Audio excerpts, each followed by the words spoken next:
clínicas. Não parece que alguém colabora no Ministério da Saúde e da Educação, mas como analista, como jornalista, qual é a sua análise? Por que é que o governo decidiu fechar? Primeiro não sou técnico de saúde. Quais foram as 1001 razões que levaram? Porque a decisão de fechar é o último raço, é o último toque. Possivelmente os técnicos ligados à ciência da saúde, principalmente para o que é público, eles acharam que a melhor forma é fechar. Não sei, acho eu, na minha opinião, não é das mais acertadas. Né? Agora, quero me seguir mais para as escolas do Estado, que dão formação para nesta área. E eu pergunto o que terá falhado nas escolas do Estado. Se o Estado cria condições, né, para o melhor serviço para oferecer ao cidadão. Vamos supor que do lado privado não tenha condições adequadas para criar oficinas ou condições de modo a capacitar o formado. Mas do Estado, o que é que terá faltado?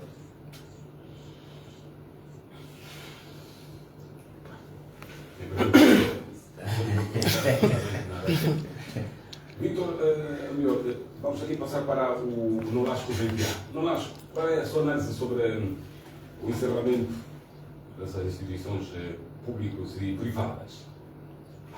Bem, em primeiro lugar, vale a pena aqui passar assim, reforçar em síntese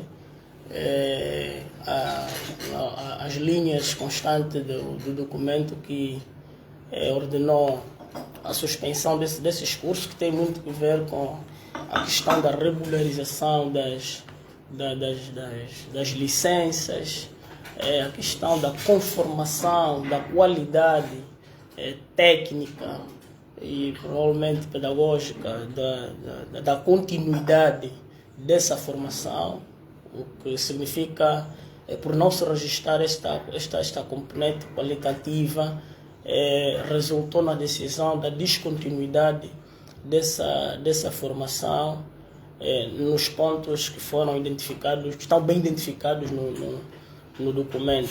Agora, calma, por um lado, eu devo concordar com o meu colega que diz que talvez não seria a medida, não foi uma medida mais acertada, e o tempo também é um tempo muito longo, né? É um tempo muito longo, e como sabe, daqueles cursos, daquelas formações muito solicitadas, que muitas pessoas desejam fazer, e que também temos muito mesmo necessidade no quadro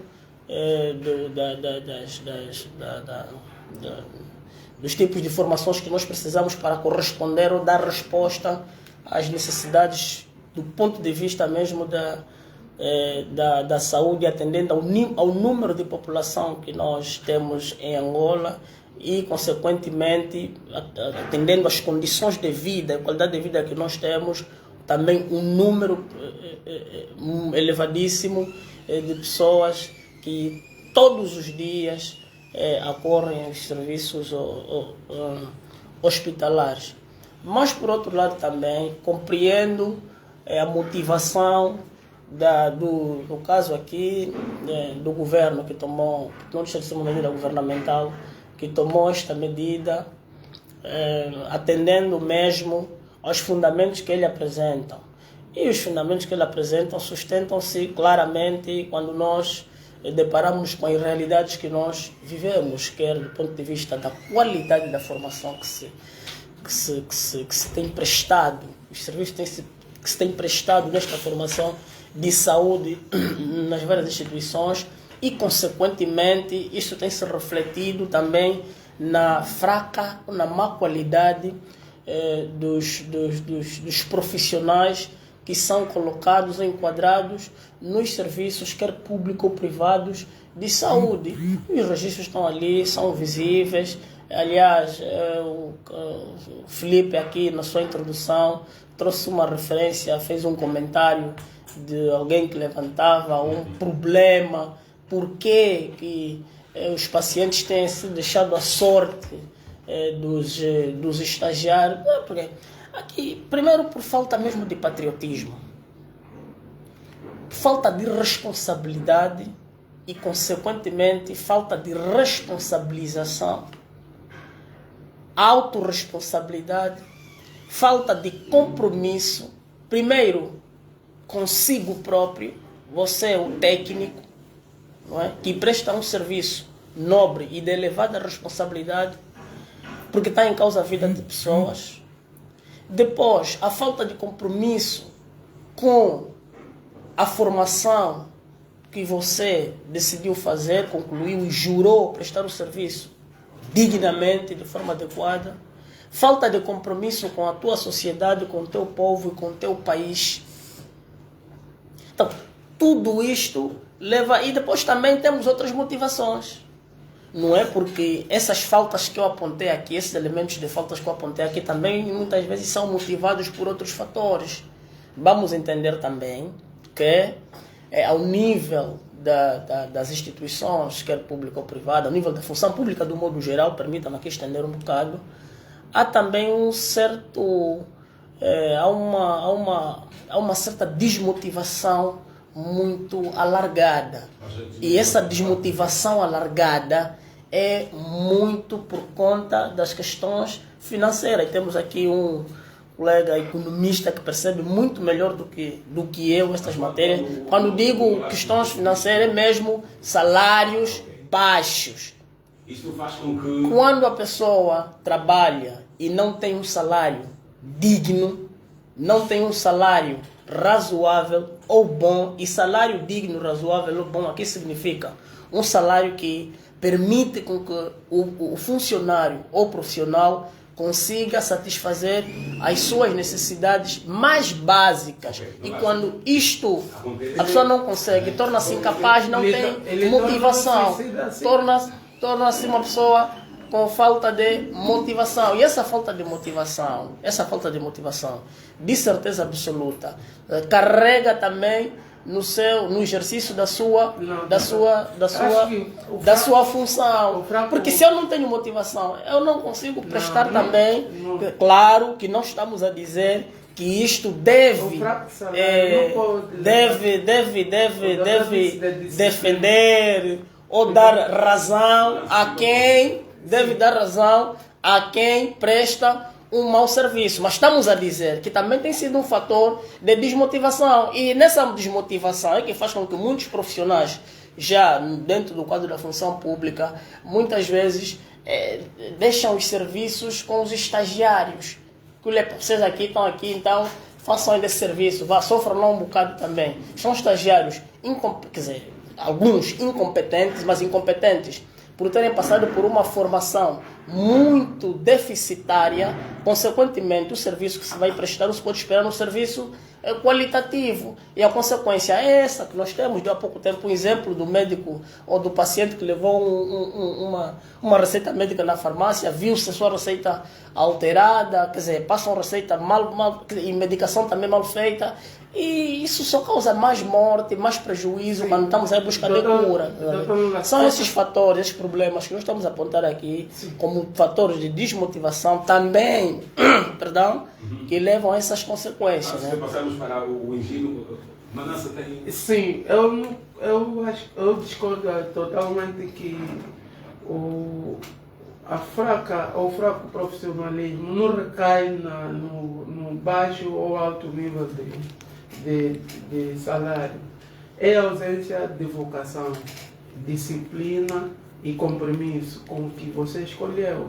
E ganhar pouco ou ganhar muito, deve ser disciplinado. Sim, disciplinado. Mas nós já falamos disso, atenção. Não, e porque se nós permitirmos esta ilusão que não é por falta de pouco salário, não? Então vamos constituir profissionais suicidas, assassinos em todas as áreas da nossa sociedade. Filipe, nós Por estamos isso a é que dizer assim, nós permita-me só. assistimos até no direito, existem pessoas, juízes, advogados, também nesse sintoma. Filipe, nós estamos a dizer assim, permita-me só uma análise. É para... preciso também ter um pouco de sensibilidade ao fazer análise de um certo assunto.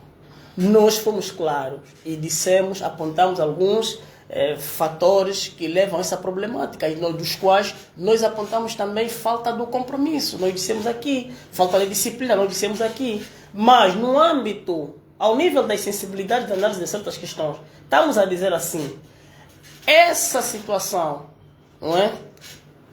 Essa desvantagem, esse problema, no caso, também deve ser compreendido por essa questão da desmotivação. E já dissemos, que não estamos a dizer que isso vem justificar certo comportamento de alguns profissionais, mas estamos aqui a procurar, no âmbito da sensibilidade de análise, entender, não é? E é importante entender os vários fatores de desmotivação, e não só salários baixos, é mesmo também o tipo de vida que se tem, os grandes problemas que você tem, porque assim, um cidadão tem problema pessoal, não é? E muitas vezes problemas que não são provocados por ele próprio. São problemas que a própria sociedade, de um modo geral, não é? A forma de como se administra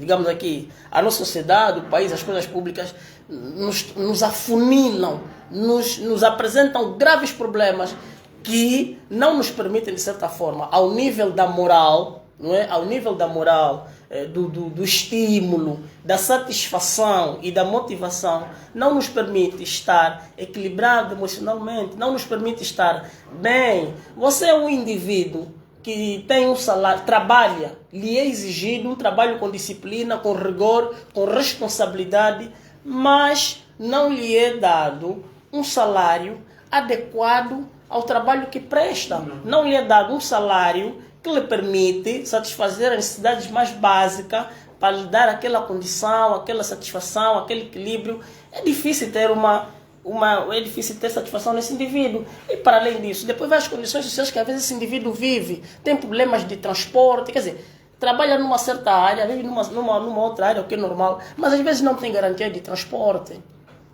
Nós temos, por exemplo, ao nível daqui, vamos só partilhar aqui, e é muito importante que eu vou dizer. Já consumiu muito tempo da sua abordagem. Giro Pinto. Agora também eu quero perceber a sua análise sobre o incumprimento que está no documento para melhorar. Aqui o documento nos apresenta, na verdade, diz que, segundo um decreto executivo conjunto do número 1 para 2025 de 23 de junho, do Ministério da Educação e do Ministério da Saúde, ficam descontinuados os cursos de análises clínicas de enfermagem nestas províncias, por conta da necessidade de se organizar e disciplinar este setor de formação. Qual é a sua análise? Bom dia mais uma vez, Filipe. Bom dia.